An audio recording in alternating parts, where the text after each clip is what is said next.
Zombie Apocalypse.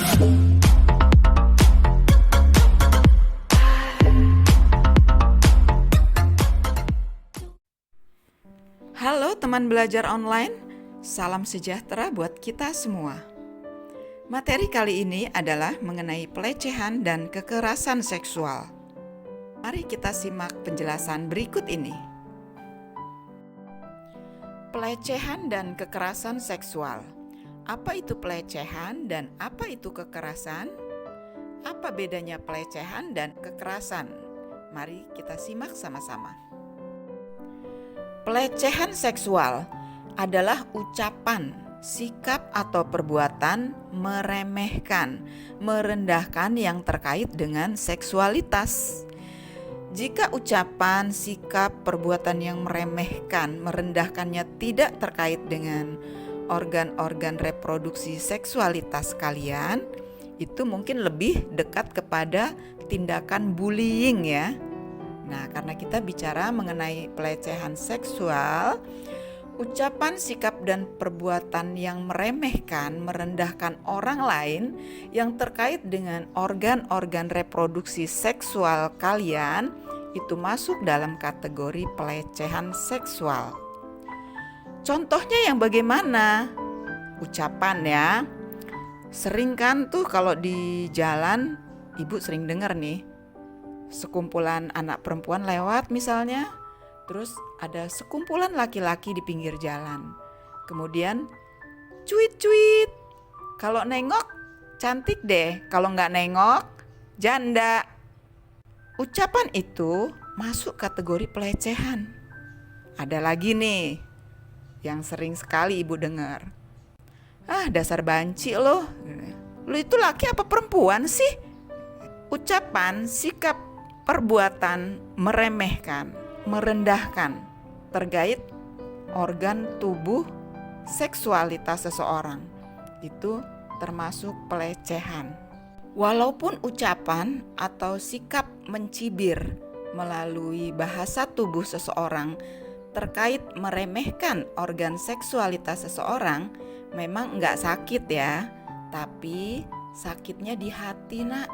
Jika korbannya tidak merasa tersinggung dengan ucapan, dengan sikap-sikap seperti itu, tentu saja itu tidak masuk kategori pelecehan.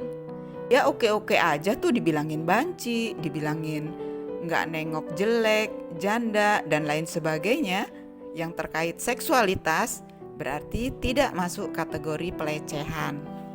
Apa itu kekerasan seksual?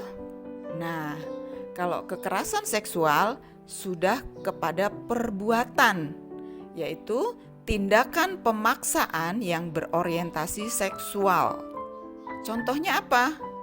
Misalnya, memaksa memeluk, memaksa mencium, memaksa berhubungan badan. Kalau sudah disebut tindakan pemaksaan, tentu saja menimbulkan rasa sakit ya, rasa sakit secara fisik. Nah, itulah bedanya apa yang dimaksud dengan pelecehan dan kekerasan. Kalau pelecehan tidak terasa sakit di badan, wong cuma dikata-katain kok, tapi sakitnya di hati. Tapi kalau tindak kekerasan sudah ke arah perbuatan yang menyakiti secara fisik.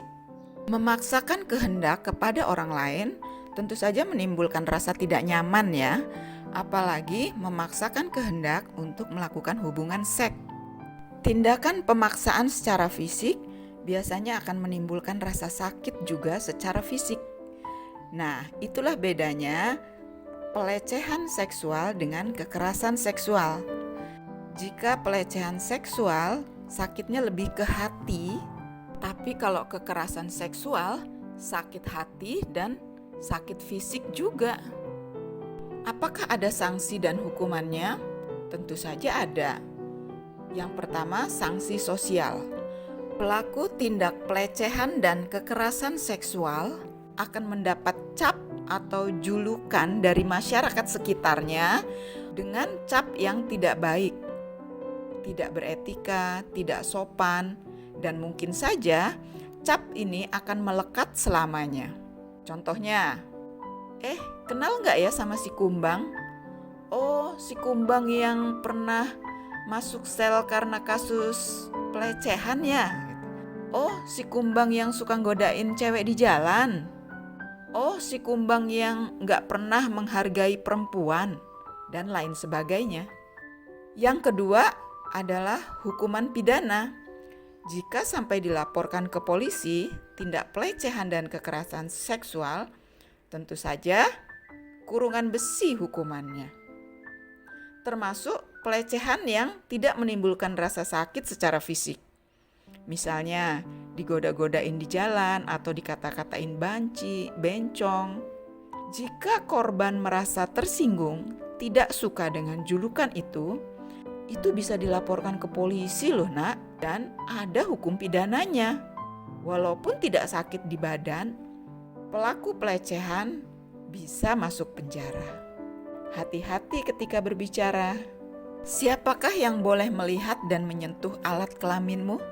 Jawabnya adalah dirimu sendiri. Apakah orang tua saya tidak boleh melihat, Bu? Saya laki-laki. Apakah ayah saya tidak boleh melihat dan menyentuh alat kelamin saya? Tidak boleh. Kenapa? Pernah dengar kan? Banyak kasus pelecehan dan kekerasan seksual yang dilakukan ayah kandung kepada anak kandungnya sendiri. Jadi, ayah kandungmu sendiri pun tidak boleh melihat dan menyentuh alat kelaminmu. Bagaimana dengan ibu saya? Apakah ibu saya juga tidak boleh melihat dan menyentuh alat kelamin saya? Juga tidak boleh. Karena ternyata sekarang kasus pelecehan dan kekerasan seksual juga dilakukan oleh ibu kandung kepada anak kandungnya sendiri. Walaupun persentasenya kecil sekali dibanding ayah kandung yang melakukan tindak pelecehan dan kekerasan seksual kepada anak kandungnya sendiri. Kecuali jika ada masalah dengan alat kelaminmu, tentu saja kamu boleh mengadukan kepada orang tuamu. Kemudian pergilah ke dokter. Ketika di dokter pun harus bersama-sama orang tua dan dokter ketika melihat dan menyentuh alat kelaminmu. Jangan berdua-dua dengan dokter saja. Kedua orang tuamu pun tidak boleh menyentuh dan melihat alat kelaminmu kecuali untuk kasus-kasus tertentu. Orang tuamu saja tidak boleh melihat dan menyentuh alat kelaminmu. Apalagi orang lain, misalnya kakakmu, kakekmu, paman, teman, orang yang tidak dikenal, lebih-lebih lagi yang boleh melihat dan menyentuh alat kelaminmu hanya dirimu sendiri. Siapakah pelaku pelecehan dan kekerasan seksual? Yang pertama, teman seusia kalian, temannya kakak, temannya teman. Jika kalian biarkan dia melihat dan menyentuh alat kelamin kamu, akan berujung pada pelecehan dan kekerasan seksual.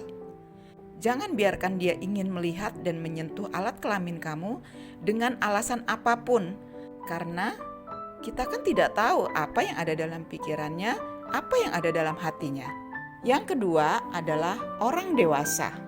Karena orang dewasa memiliki power, kekuasaan, kekuatan, wibawa, sehingga bisa jadi membuat kalian tidak berdaya. Harus tegas untuk tidak mengizinkan orang dewasa melihat dan menyentuh alat kelamin kamu. Walaupun dia guru kamu misalnya, dia guru ngaji kamu, termasuk siapapun orang-orang yang sudah kamu kenal. Harus tegas, berani menolak. Yang ketiga adalah orang dekat kalian. Siapakah orang dekat ini? Yang tadi sudah ibu sebutkan. Orang tua kandung kamu sendiri tidak boleh. Saudara-saudara kamu juga tidak boleh. Apalagi orang dekat itu adalah teman, tetangga, langganan bakso kamu, abodemen sekolah kamu, atau siapapun yang kamu merasa dekat dengannya, tidak boleh. Karena sekali lagi, kalian tidak tahu apa yang ada dalam pikirannya, apa yang ada di dalam hatinya, dan kita juga tidak tahu orientasi seksualnya, walaupun kalian sama-sama laki-laki atau sama-sama perempuan. Karena banyak juga terjadi pelecehan dan kekerasan seksual terhadap sesama jenis. Jadi, walaupun kalian sesama perempuan atau sesama laki-laki, meskipun kalian merasa dekat, jangan pernah membiarkan orang lain melihat dan menyentuh alat kelamin kamu. Bagaimana modus pelaku pelecehan dan kekerasan seksual? Yang pertama, pura-pura simpati atau empati. Contohnya bagaimana? Misalnya, ada orang, baik itu laki-laki atau perempuan, sejenis atau lain jenis, kelihatan bersimpati ketika kalian curhat, ketika kalian sedang sedih. Sehingga kalian merasa, wah, orang ini sayang betul sama saya, peduli betul dengan saya. Jika kalian tidak mewaspadai perasaan itu, bisa jadi tanpa disadari akan terjadi tindak pelecehan yang berujung pada kekerasan seksual. Yang kedua, iming-iming harapan, janji, uang, barang, dan lain-lain. Contohnya, kamu dijanjiin mau dibeliin HP, mau dikasih uang, diajak jalan-jalan ke suatu tempat. Nah, ketika kalian sudah mendapatkan semua itu, kalian menjadi tidak berdaya ketika dia meminta sesuatu dari kalian. Misalnya, dia ingin memelukmu, ingin menciummu, atau melakukan hubungan seks sekalipun. Tanpa kalian sadari, sudah melakukan pelecehan yang akan berujung pada tindak kekerasan seksual. Jadi hati-hati ya jika ada orang yang menawarkan harapan, memberi janji-janji, uang, barang, dan lain-lain dengan mudah, dengan gratis. Biasanya ada maksud tersembunyi yang harus kalian waspadai. Berikutnya, mengaku punya ilmu magic. Nah, hati-hati dengan orang yang bilang sama kamu bisa buat kamu pintar, bisa buat kamu ditakutin, bisa buat kamu kebal senjata. Tetaplah berpikir logis. Apa mungkin? Nah, ketika kamu terbawa dengan bujukan ini, tanpa disadari, kalian tidak berdaya pula ketika orang tersebut melakukan tindak pelecehan yang berujung pada kekerasan seksual. Siapakah yang biasanya menjadi korban pelecehan dan kekerasan seksual? Yang pertama, anak-anak balita. Karena anak-anak balita betul-betul tidak tahu dan sangat lemah secara fisik.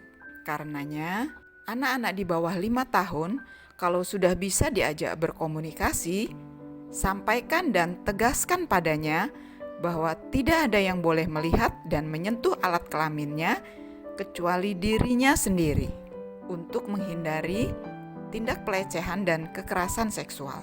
Yang kedua adalah remaja perempuan dan laki-laki. Dalam masa peralihan menuju dewasa, biasanya anak remaja ini jiwanya masih labil dan sedang mencari jati diri, sehingga sangat mudah dipengaruhi dan terpengaruh oleh orang lain.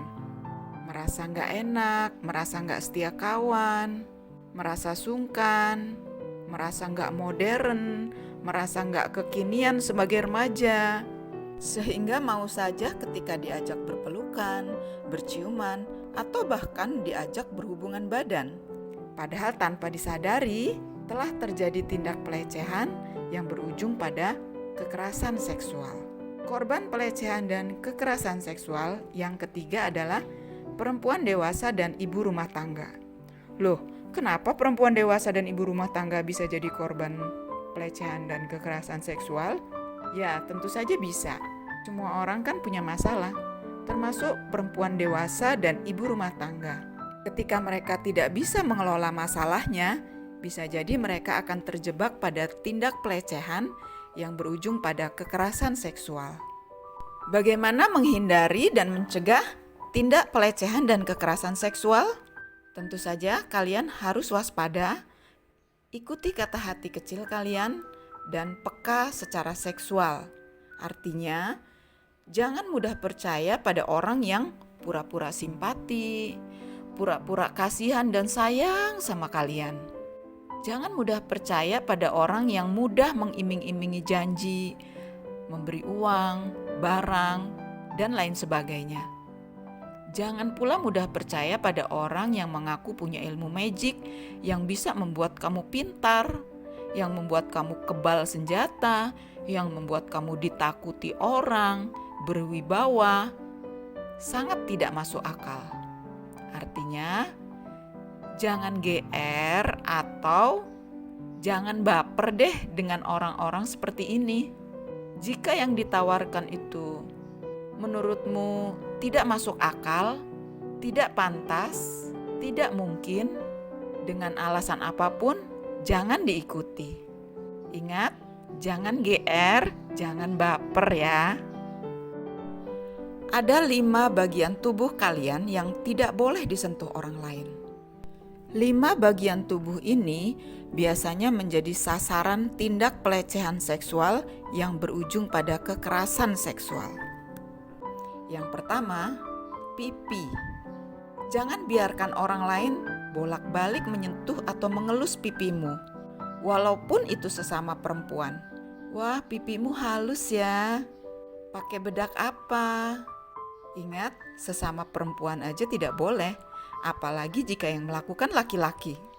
Yang kedua adalah bibir. Pipi saja tidak boleh, apalagi bibir. Yang ketiga, dada. Pipi dan bibir saja tidak boleh, apalagi buah dada atau bagian dadamu yang lain. Yang keempat, bokong. Dan yang kelima, kemaluanmu. Sekali lagi, jangan biarkan orang lain menyentuh 5 bagian tubuhmu ini. Siapapun dia, baik itu sesama laki-laki ataupun sesama perempuan. Apalagi kalau lawan jenis. Karena 5 bagian tubuh ini adalah organ seksual yang paling vital dan fatal. Artinya adalah sangat penting. Jika terjadi cedera, tidak dapat diperbaiki. Remaja hebat harus tegas dan berani menolak dengan berkata, tidak boleh, jangan. Ketika orang lain ingin melihat atau menyentuh alat kelaminmu, siapapun dia, sejenis atau lawan jenis. Baik, terima kasih sudah mengikuti materi ini hingga selesai. Sampai jumpa dengan materi-materi kita berikutnya. Salam sejahtera buat kita semua.